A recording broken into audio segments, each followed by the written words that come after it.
এবং নৈপৰীয়া ৰাইজৰ প্ৰটেকশ্যনৰ কাৰণে বিশ্ব বেংকৰ ঋণ লৈ চৰকাৰে ব্যৱস্থা কৰিছিলে গৰাখহনীয়া প্ৰতিৰোধৰ, কিন্তু সেই কামো হৈছে, বিভিন্ন ঠাইত ৰাইজৰ সমস্যাৰ সমাধানো হৈছে, কিন্তু কিছু কিছু ঠাইত দেখিবলৈ পোৱা গৈছে ব্যাপক হাৰত এক বিপৰীত ছবি।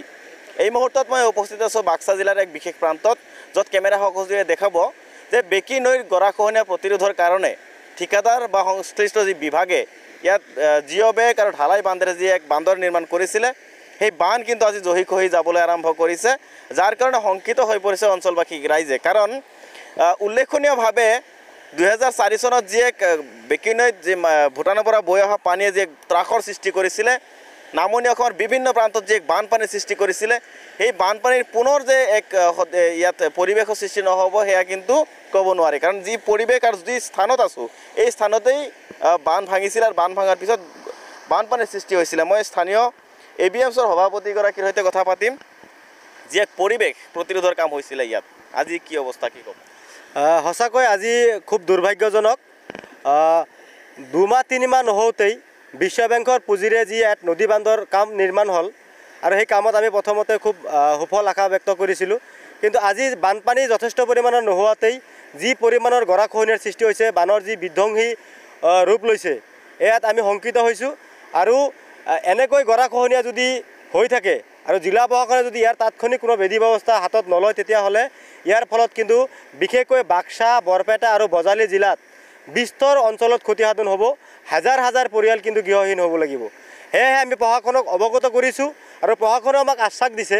আমি আকৌ আবেদন কৰিছোঁ বা আহ্বান ৰাখিছোঁ যে অতি কম সময়ৰ ভিতৰত যদি প্ৰশাসনে ইয়াৰ উপযুক্ত বিধি ব্যৱস্থা হাতত নলয়, তেতিয়াহ'লে কিন্তু আমি নৈপৰীয়া ৰাইজ বা এই বৃহত্তৰ অঞ্চলৰ ৰাইজে কিন্তু প্ৰতিবাদ কৰিবলৈ বাধ্য হ'ম। দেখিছোঁ যে ইয়াত প্ৰডাকশ্যনৰ ব্যৱস্থা কৰা হৈছে, জিঅ' বেগ বা ঢালাৰি বান্ধ দিয়া হৈছে, তাৰপিছত ভাঙিবলৈ আৰম্ভ কৰিছে। ইয়াত ঠিকাদাৰ বা কোনো ধৰণৰ গাফিলতি অনুভৱ কৰে নেকি? হয়, সেই কথাটো ক'বলৈ গ'লে আজি আমি ৱাটাৰ ৰিচাৰ্চ ডিপাৰ্টমেণ্টৰ যিসকল বিষয়া আছে, তেওঁলোকক আমি পৰ্যাপ্ত পৰিমাণে কামৰ চোৱা চিতা কৰাৰ ক্ষেত্ৰত আমি দেখিবলৈ পোৱা নাই। তেওঁলোকক বাৰম্বাৰ এটা বিষয়ত ফোন কৰিলেও তেওঁলোকে কোনো ধৰণৰ ৰেছপন্স নকৰে, আৰু কামৰ যিখিনি নীতি নিয়ম থাকিব লাগে, কোনো ধৰণৰ নীতি নিয়ম নোহোৱাকৈ ঠিকাদাৰৰ মৈমতালিত কামখিনি কৰাৰ কাৰণে আমি আজি মানে ক'বলৈ বাধ্য হৈছোঁ যে ঠিকাদাৰৰ একমাত্ৰ মৈমতালিত কাম কৰাৰ কাৰণে নীতি নিয়ম উলংঘা হৈছে, আৰু এই উলংঘাৰ ফলত আজি বানৰ এই বিধ্বংসী অৱস্থা হৈছে। সেইকাৰণে আহ্বান জনাইছোঁ যে ৱাটাৰ ৰিচাৰ্চ ডিপাৰ্টমেণ্টৰ যি বিষয়াসকল আছে, ইঞ্জিনিয়াৰৰ পৰা আদি কৰি SDOৰ পৰা আদি কৰি যিসকল বিষয়া আছে, সেই বিয়াগুম বিষয়াসকলেও কামৰ প্ৰতি নজৰ দিব লাগে, আৰু চৰকাৰী ধন যাতে অথলে নাযায় সেই ক্ষেত্ৰত জিলা প্ৰশাসন বা চৰকাৰেও নজৰ ৰাখিব লাগে।